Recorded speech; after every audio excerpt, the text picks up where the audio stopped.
La dernière série de sanctions proposées par la Commission européenne inclut certaines des mesures les plus dures à ce jour, dans le but de couper le flux de revenus du Kremlin qui pourrait servir à financer son opération militaire contre l'Ukraine.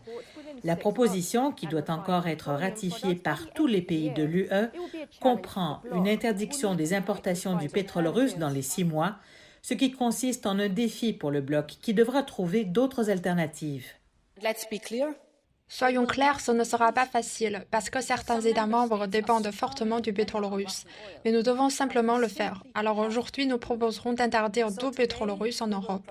Pour l'instant, bien que l'UE ne coupe pas les importations de gaz russe qui représentent une grande partie de la consommation énergétique de l'Europe, l'impact économique de l'interdiction du pétrole pourrait inclure une inflation plus élevée et une interruption de l'approvisionnement énergétique.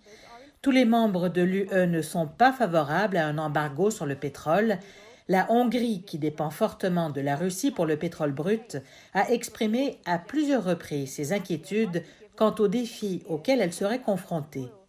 Des rapports indiquent que la Hongrie et la Slovaquie pourraient avoir jusqu'à l'année prochaine pour éliminer progressivement leur dépendance vis-à-vis du pétrole russe. Mais même cela pourrait ne pas être une concession suffisante pour les convaincre. La présidente de la Commission européenne a déclaré que l'élimination progressive du pétrole russe serait effectuée de manière ordonnée, bloquant Sberbank, le plus grand prêteur russe du réseau de paiement SWIFT, afin d'affecter le système financier de Moscou.